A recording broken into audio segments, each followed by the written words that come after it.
Ya, turun. Masalah. Allahu Akbar. Aksi penumpang yang memukul seorang driver taksi online dipukul di kawasan Semanggi, Jakarta Selatan, ramai dikecam. Apalagi, pelaku pemukulan belakangan diketahui merupakan oknum perwira polisi. Laporin lo. Gua laporin lo. Gua laporin. Tindakan pemukulan itu menjadi viral setelah terekam kamera dashboard mobil. Dalam video itu, tampak seorang pria bersama teman wanitanya duduk di kursi belakang sopir. Kemudian sopir dan penumpang pria terlibat cekcok. Penumpang pria itu lalu memukul driver taksi online sebelum meninggalkan mobil. Sopir taksi online, yang diketahui bernama Rizky Fitrianda, sempat mengingatkan pelaku bahwa pemukulan tersebut terekam CCTV. Belakangan diketahui pelaku pemukulan itu adalah seorang perwira polisi berpangkat komisaris polisi atau kompol. Kabid Humas Polda Maluku Kombes Pol Areis Aminullah mengatakan polisi tersebut adalah anggotanya, yakni Kompol Muhammad Bambang Suryawiharga.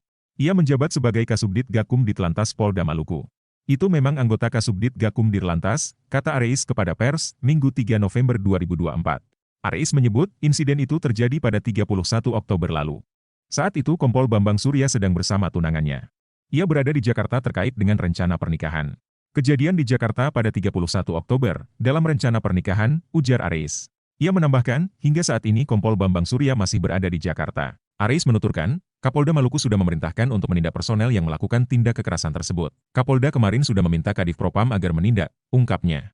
Kedua belah pihak sempat dimediasi di Polres Jakarta Selatan.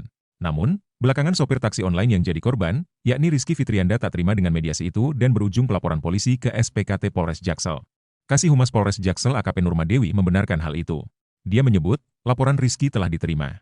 Saat ditanya pelaku pemukulan adalah oknum polisi, Nurma enggan mengomentarinya. Kuasa hukum Rizky, Roberto Sihotang, menceritakan kliennya memutuskan untuk membuat laporan polisi dengan bukti tersebut. Namun, saat berada di SPKT Polda Metro Jaya, anggota polisi yang memukulnya itu ternyata sudah menunggunya. Bahkan, anggota polisi itu meminta kasusnya untuk tidak dilanjutkan. Rizky yang ingin membuat laporan malah dibawa ke sebuah ruangan oleh dua anggota polisi lainnya. Di dalam ruangan itu, kata Roberto, kliennya merasa tertekan karena diminta untuk membuat surat pernyataan perdamaian.